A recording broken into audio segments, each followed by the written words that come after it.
சிம்மராசிக்காரர்களுக்கெல்லாம் எல்லா கிரகமும் என்ன ஆகும்? அதாவது ஒரு மனிதன் ஜாலியாக இருக்கலாம், ஆனால் இவ்வளோ ஜாலியாக இருக்கக்கூடாது. காரணம் என்ன அப்படின்னா, 7ஆம் இடத்துல சுக்கிரன் இருக்கிறார், சூரியன் இருக்கிறார், என்ன புதன் இருக்கிறார், ராகு இருக்கிறார், என்னதான் இல்லை.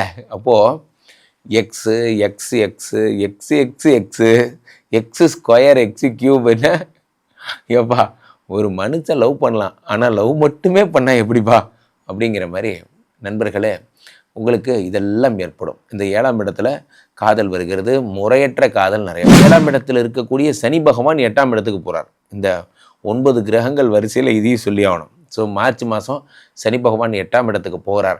அஷ்டம சனியாக போகிறார். அஷ்டம சனி கஷ்டங்களை மட்டும்தான் தரும். அதான் அதில் இருக்க மிக முக்கியமான விஷயம். ஏற்கனவே உங்களுக்கு 7ஆம் இடத்துல ராகு, உங்களுக்கு 8ஆம் இடத்துல சனி பகவான், இப்போ 2 டபுள் அட்டாக்கு. ஸ்ரீமடம் உலகின் ஒரே விஸ்வரூப விஷ்ணு மாயா சாத்தன் மடம். ஜோதிட உலகின் சூப்பர் ஸ்டார் பிரம்மஸ்ரீ ராம்ஜி சுவாமிகள் அழைக்கிறார். ஸ்ரீமடம் வாங்க, சந்தோஷமா போங்க.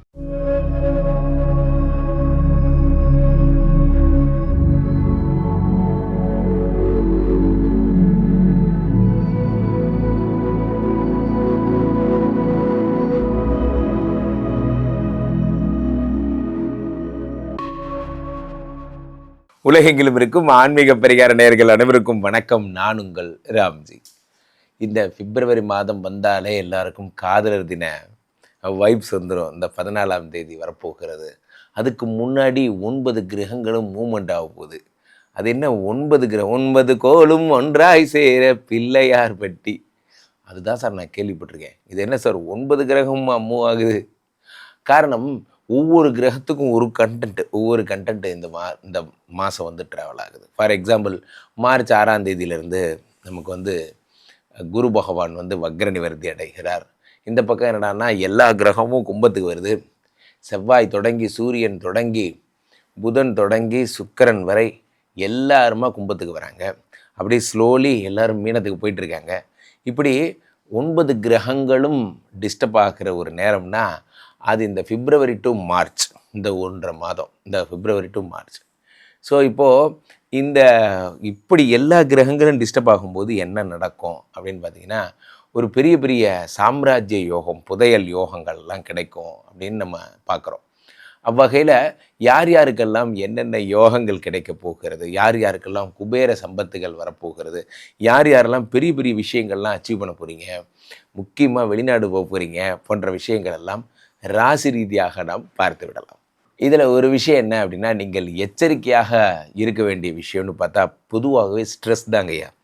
மனநிலை தான் நீங்கள் ரொம்ப எச்சரிக்கையாக இருக்க வேண்டிய விஷயம். காரணம் என்னென்னா, எல்லா கிரகங்களும் கும்பத்தில் இருந்தால், எல்லா கிரகங்களும் மீனத்திற்கு வந்தால் என்ன ஆகும் அப்படின்னா, அதிகபட்ச உச்சக்கட்ட ஸ்ட்ரெஸ்ஸை நீங்கள் அனுபவிக்கணும். ஏதேனும் ஒரு இடத்துல தான் இருக்கும் உங்கள் ராசிக்கு. அப்படிங்கும்போது அந்த மனநிலை பாதிப்பு, இவ்வளோ பெரிய உச்சக்கட்ட அழுத்தத்தை நம்ம எப்படி ஃபேஸ் பண்ண போகிறோம் அப்படிங்கிறது தான் பிரைமரி ஃபேக்டர். நம்ம ராசி ரீதியாக பார்த்தலாம். சிம்மராசிக்காரர்களுக்கெல்லாம் எல்லா கிரகமும் என்ன ஆகும்? அதாவது ஒரு மனிதன் ஜாலியாக இருக்கலாம், ஆனால் இவ்வளோ ஜாலியாக இருக்கக்கூடாது. காரணம் என்ன அப்படின்னா, எல்லாரும் அவன் இப்போ தான் கடகராசி, அவர் கடகராசி இப்போ தான் ஃபீல் பண்ணி பேசிட்டு வந்தேன்.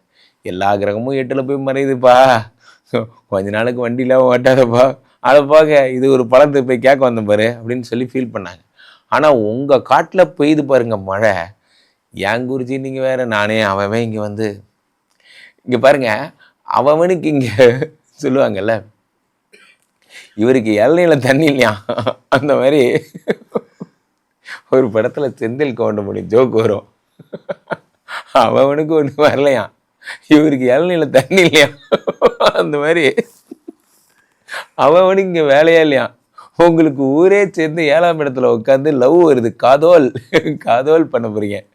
ஏன்னா இதை ஏன் நான் அப்படி கிண்டல் பண்ணுறேன்னா, ஒரு கிரகம் வந்தால் பரவாயில்ல. நான் எப்பயுமே காதலுக்கு ரொம்ப மரியாதை கொடுக்குற ஆள்.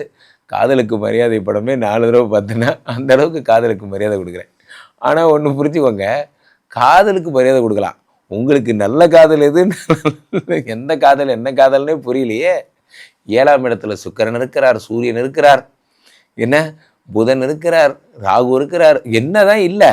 அப்போது x X x X X x X square X cube என்ன எப்பா ஒரு மனுஷன் லவ் பண்ணலாம், ஆனால் லவ் மட்டுமே பண்ணால் எப்படிப்பா அப்படிங்கிற மாதிரி நண்பர்களே, உங்களுக்கு இதெல்லாம் ஏற்படும். இந்த 7ஆம் இடத்துல காதல் வருகிறது. முறையற்ற காதல் நிறைய வரும்.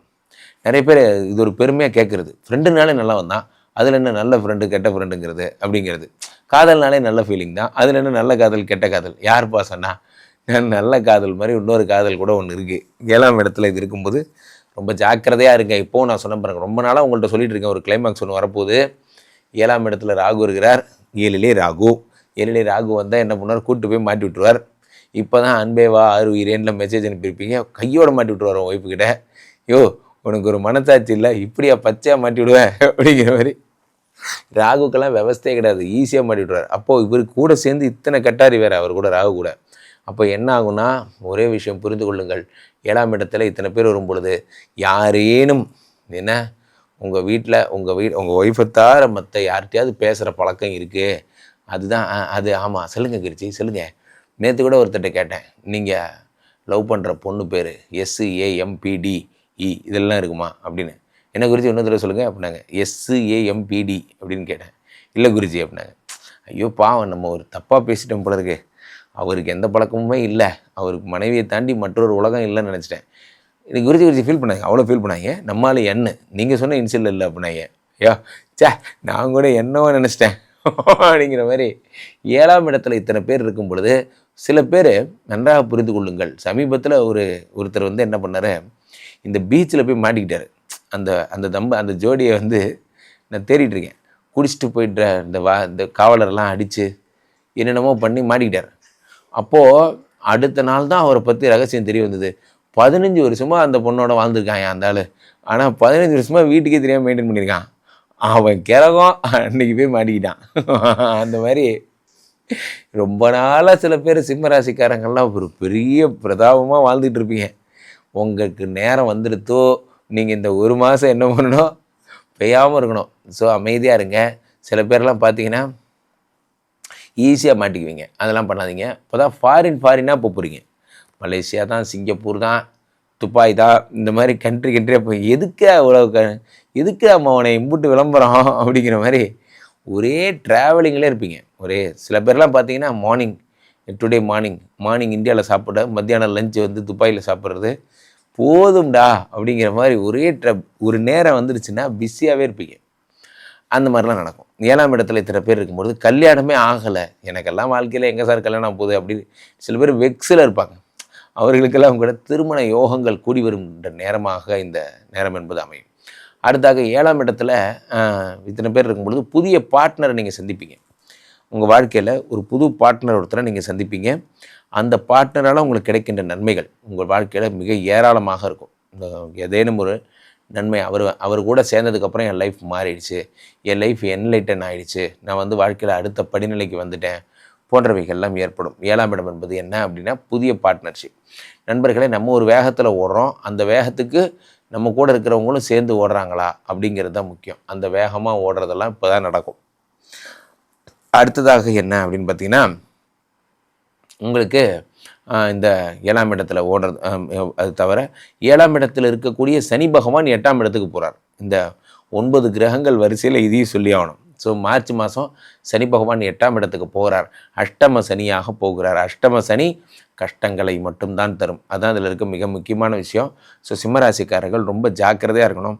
தேவையில்லாத மேட்ரு எதுலையும் இன்வால்வ் ஆகக்கூடாது. இந்த மார்ச் 6க்கு அப்புறம் பெய்யாமல் இருக்கணும். நீங்கள் ஏற்கனவே வந்து உங்களுக்கு 7ஆம் இடத்துல ராகு, உங்களுக்கு 8ஆம் இடத்துல சனி பகவான், இப்போ 2 டபுள் அட்டாக்கு. சில பேருக்கெல்லாம் பார்த்தீங்கன்னா ஏன்னா ஜெயில்வாதம், அபவாதம், சிறைவாதம் அந்த மாதிரிலாம் ஏற்படுறதுக்கெலாம் வாய்ப்பு இருக்குது. சட்டத்துக்கு விரோதமான செயல்கள் எதையும் செய்யாதீங்க. கவர்மெண்ட்டுக்கு பிடிக்காத எந்த விஷயத்தையும் நீங்கள் பண்ணாதீங்க. பண்ணிங்கன்னா மாட்டிப்பீங்க. சிம்மராசிக்காரர்கள் ஜாக்கிரதையாக. கீழே போயிட்டுருக்க இந்த நம்பரை கூப்பிடுங்க. என்னை தொடர்பு கொள்ள விரும்புபவர்கள் ஒன் டே வித் குருஜின்லாம் போயிட்டுருக்கு. ஒரு நாள் ஃபுல்லாக என்னோட இருந்து இந்த உங்களுக்கு வேணுங்கிற அளவுக்கு ஜாதகங்கள் பார்த்து விஷ்ணுமாயாவோட ஒரு யாகங்கள் எல்லாம் பண்ணி அந்த மாதிரிலாம் கூட நிறைய விஷயங்கள் உண்டு. இந்த நம்பர் கான்டாக்ட் பண்ணி கேளுங்க, அவர்கள் தகவல் சொல்வார்கள். ஒவ்வொரு நாளும் இந்த ஸ்ரீமடத்தின் புகழ் உலகம் ஃபுல்லாக என்னோடய இன்ஸ்டா பேஜெல்லாம் ஃபாலோ பண்ணுங்கள்.